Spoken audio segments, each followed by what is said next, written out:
And again, he's complaining he's got to get back on defense.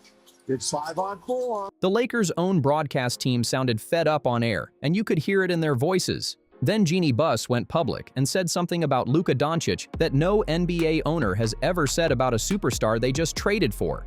She didn't dodge questions. She revealed exactly how he reacted when he found out about the trade, and what she has noticed from him since putting on that purple and gold.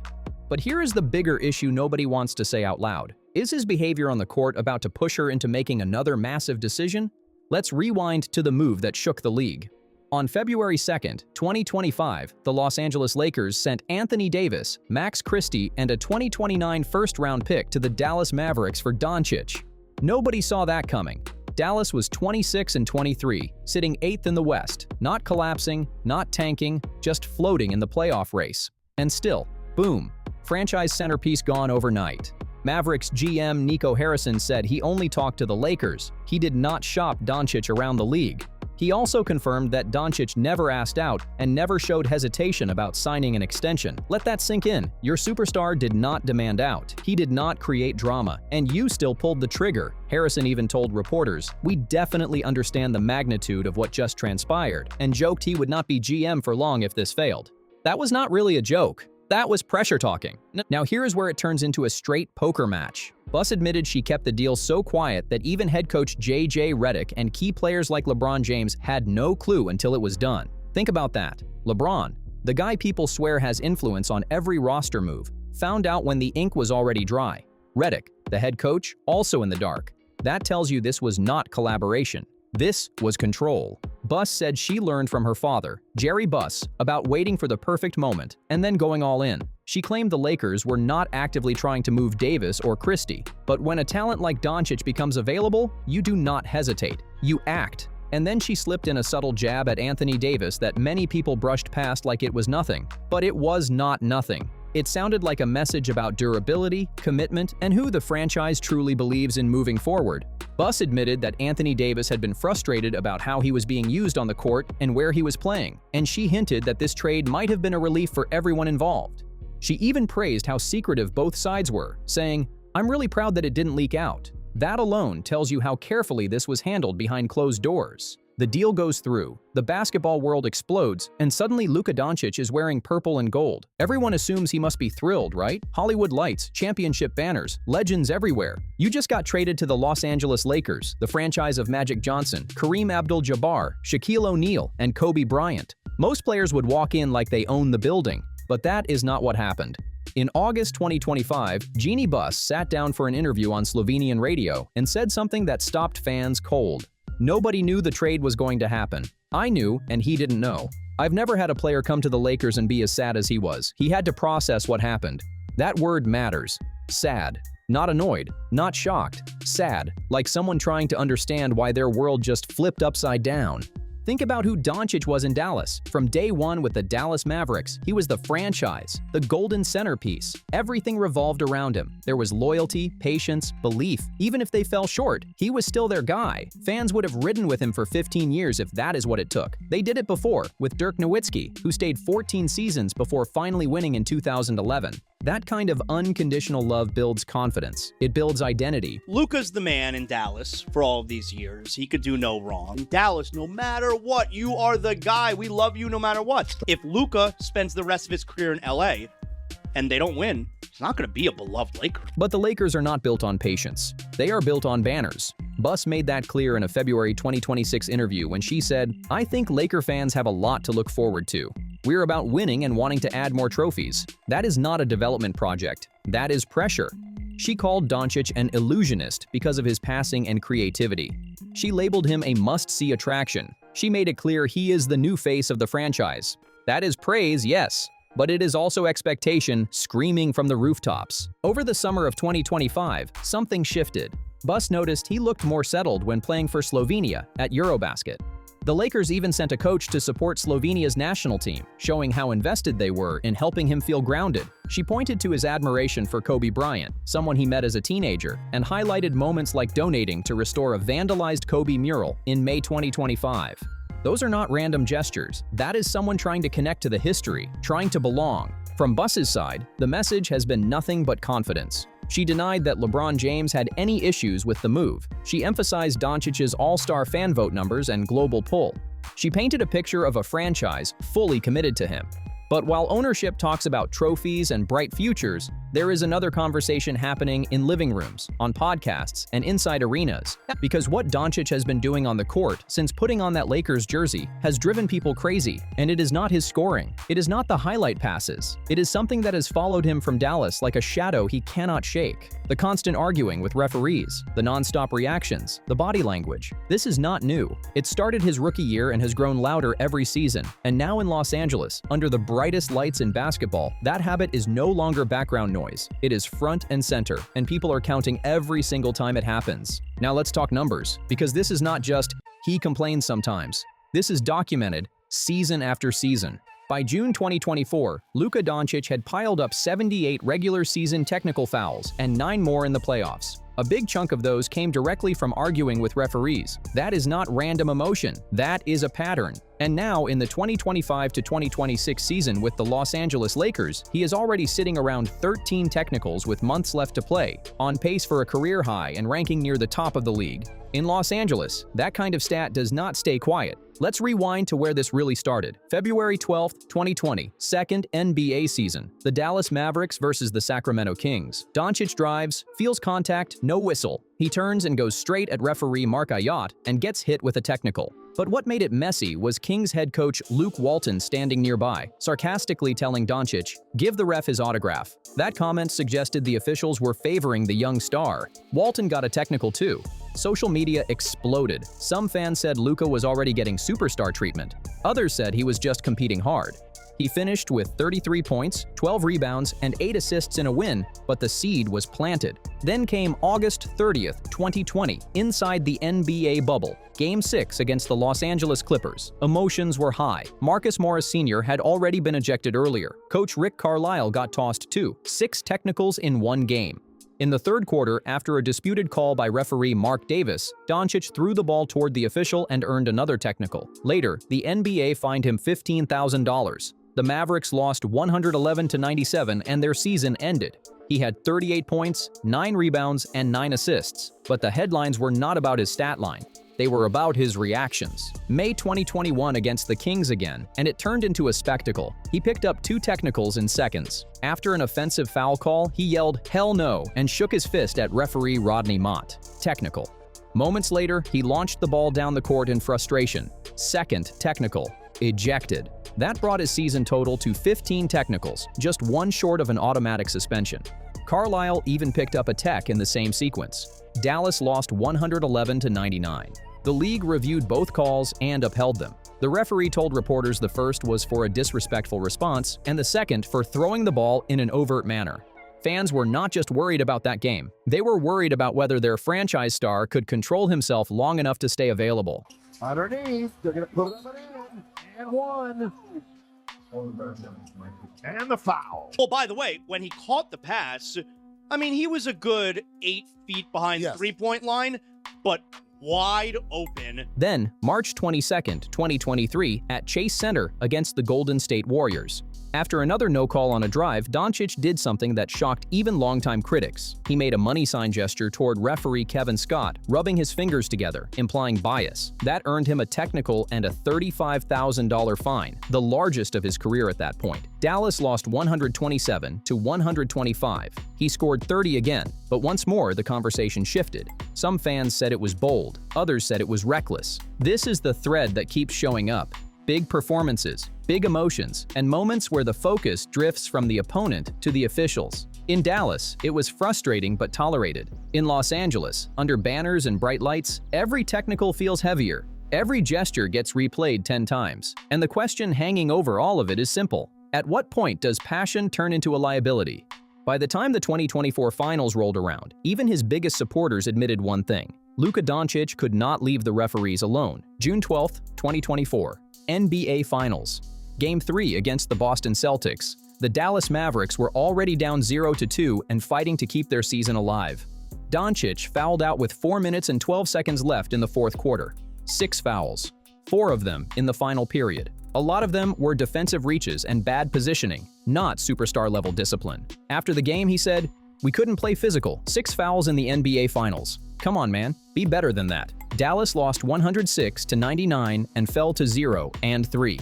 No team has ever come back from 3-0 in the finals. The season was basically cooked. The reactions were brutal. One fan wrote sarcastically, "Luka is complaining about fouls. This is so out of character." Another said he was throwing himself around and needed to learn real defense. A more balanced take pointed out that the refs were letting both sides play, and if you are not set, do not try to sell a charge. Sure, Mavericks fans argued he was robbed, but in the biggest moment of his career, the narrative was not about his brilliance. It was about the arguing. That was the version of Dončić who left Dallas. Elite talent, generational skill, 2 visible flaws everyone talked about: conditioning and constant complaints. When the Los Angeles Lakers traded for him, there was real hope that the pressure of purple and gold would sharpen him up, that the bright lights would force growth. It did not. Since arriving in Los Angeles, the referee drama has not slowed down. If anything, media members say it looks like peak Dallas all over again. And in LA, everything is louder. April 8, 2025, road game against the Oklahoma City Thunder. Dončić got his first technical for directing profanity at referee JT Orr in the 3rd quarter. Then in the 4th, with the Lakers up 108-107 and 7:40 left, he exchanged words with a courtside fan named Jeremy Price after a made basket.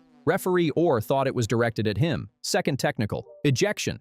The Lakers were up 1 when he left. They collapsed and lost 136-120. The NBA rescinded the second technical the next day, admitting it was a mistake. The fan confirmed it was mutual banter. But guess what? The loss still counted. One fan said it perfectly. The loss doesn't get rescinded though. Another joked, "Now bring the teams back and reset the clock." Funny, but the damage was real. And that first technical was still on Luka. December 10th, 2025, again against Oklahoma City. He drove, got elbowed in the eye by Kelly Olynyk. Commentator Stan Van Gundy said on air, it should have been a foul, maybe even a flagrant. No call. Dončić argued, technical, his 5th of the season. The Lakers lost again. Was he right to be upset? Sure, but here is the issue. When you argue every single play, referees stop listening. One fan nailed it. Luka whines after every play. His incessant whining lost him credibility. Another joked he was like the boy who cried wolf. And sometimes the wolf is real, but nobody believes you anymore. He passes it to LeBron, but LeBron's got his back to the basket from the three-point line, so he's got to take this fadeaway 3. What do they all do? Well, they're really good at playmaking and shot making. And none of the 3 play. January 15th, 2026, against the Charlotte Hornets. He complained about a no call, jogged back slowly, gave up a wide-open 3, and picked up another technical in a 135-117 loss. After the game, Lakers guard Marcus Smart publicly mentioned the team talking too much. When a teammate is hinting through the media that you need to tone it down, that is no longer just fan noise. That is locker room tension. Then, February 25th, 2026, the revenge game in Dallas, the building where he used to be untouchable. 3 minutes into the first quarter, he argued a missed call on a drive. Technical. 3 minutes. That was his 13th of the season, putting him on track for a career high. In the arena that once treated him like royalty, he was picking up technicals before the popcorn was warm. That is when the media firestorm hit. Zach Lowe went on his podcast and unloaded. He called the behavior unwatchable. He said, "It's every play. Just play, man. Not everything is a foul. Are you playing to draw a foul or playing basketball? Are you playing one-on-one with the refs? It's every single possession. Now it's back to Dallas levels. It's unwatchable." When respected voices start using words like that, it stops being a minor flaw. It becomes the headline. Zach Lowe did not hold back. He pointed out that even though Luka Dončić is leading the league in scoring at around 32.5 points per game and getting to the line over 10 times a night, the non-stop arguing wrecks the flow of the game. It hurts transition defense, it creates 5-on-4 situations, and it distracts from everything he actually does well. Lowe's message was simple. Control what you can control. Stop trying to work the refs every single possession. Then Tim McMahon went on ESPN's Get Up and said the complaining is one of Luka's 2 glaring flaws, right next to conditioning. He said he is crying as much as he ever has. That is not subtle. Bomani Jones took it even further, saying the Luka experience has not been great for the Los Angeles Lakers and that he comports himself like a loser. Former player Jeff Teague said he makes the Lakers boring because you cry the whole game. Chandler Parsons called him a foul baiter. Max Kellerman piled on. The noise kept growing. And then it hit a different level. The Lakers' own broadcast team said on air, "Again, he's complaining. Gotta get back on defense. It's 5-on-4. That is your own crew calling you out live, not rivals, not a podcast hunting clicks. The people paid to hype you up sounding fed up. And right on cue, while Luka was arguing, the other team scored. Easy bucket. That is the price of yelling at a ref who already moved on. Online, the reaction matched the tone. On Reddit, threads about Lowe's rant blew up with hundreds of upvotes. Fans said he is a great talent, but the complaining leads to 5-on-4 the other way. On X, people said the Lakers are a tough watch now. Mavericks fans chimed in with, "We told you so." Some comments went straight for the jugular, saying the trade shook him mentally. Others called it infuriating and embarrassing and demanded a wake-up call. The consensus started forming. Something has to change. But here is the real issue. The complaining is just the symptom. The bigger problem is structural, defense, or the lack of it. Critics have called him a defensive liability. Opponents target him on switches every chance they get. Sam Mitchell said Luka is the Lakers' biggest problem because he does not defend and holds teammates to a different standard than himself. That is strong language. Posts on NBA forums describe him as the opposite of a defensive anchor. Even former Mavericks fans who followed him to LA admit that when he is tired or disengaged, the defense drops off fast. Look at February 24, 2026 against the Orlando Magic. Final possession. Wild back-and-forth finish. The ball ends up in Luka's hands. Wide open look. A shot he takes every night. He hesitates. One dribble. Picks it up. Passes to LeBron James with his back to the basket and almost no time left. Fadeaway three. Miss. Game over. Afterward, Luka said, "I know it was open, but I just thought it was a little bit far." LeBron stayed diplomatic, saying it looked like Luka lost his balance. That is veteran code for, "We messed that up, but I am not blasting him in public." That one play exposed something deeper. Confidence. Rhythm. Fit. Analysts have questioned whether Luka can thrive without the ball. Mitchell said he cannot play without it, and at some point teammates get tired of standing in the corner. His drives per game have dropped since 2021. More step-back jumpers from deep. When they fall, he looks unstoppable. When they do not, the offense stalls. Now add in the pairing with LeBron. 2 ball-dominant playmakers. Add Austin Reeves. 3 creators. Limited defense. Nick Wright said the Lakers are drawing dead in the playoffs because of Luka's defensive issues. Kelvin Washington said the LeBron-Luka combo might not work long-term. That is not small talk. That is alarm bells. The team with the biggest margin of loss is the Washington Wizards. We would expect that, one of the worst teams. Number 2, the Lakers, which is unheard of for a team. And like the Lakers are neither. They got like some smart, good shooting players with high IQ. They've got some... The numbers back up the concern. Luka leads the league in turnovers at 4.1 per game. The Lakers' offensive rating with him on the floor is mediocre compared to other high-usage stars. They are 34-23 as of late February 2026, but only 2-4 in their last 6, including losses to the Boston Celtics and the Magic. And when they lose, it is not always close. They are near the top of the league in margin of defeat when they lose. That means blowouts. The roster has shooters, yes, some smart players, but not elite athleticism, not lockdown defense. When the game slips, it snowballs. Lazy possessions, step back after step back. Fans say the offense turns into give him the ball and hope. Others say it is okay to admit he has not been as dominant as advertised. Still, not everyone has turned on him. Candace Parker defended Luka, saying greatness sometimes gets overlooked the way Kobe Bryant did during parts of his career. Supporters point to the raw numbers: around 32 to 35 points, 8 to 9 rebounds, 8 to 9 assists, over 60% true shooting. Those are MVP-type stats. Some blame the front office for building a roster that does not cover his weaknesses the way Dallas once did. And that brings it full circle back to Jeanie Buss. Because through all the arguing, the blowouts, the defensive breakdowns, the fan frustration, and the national criticism, she is still publicly all in on Luka. The question is not whether he is talented. The question is whether talent alone is enough in Los Angeles. Through all of it, Jeanie Buss has not blinked. She has not publicly scolded Luka Dončić for arguing with referees. She has not taken subtle shots in interviews. Her message has stayed steady. Growth, integration, future. She keeps repeating that every move will prioritize Luka's success. She called him the new face of the Los Angeles Lakers. That is not casual praise. That is a franchise-level commitment. But here is the cold reality about the Lakers.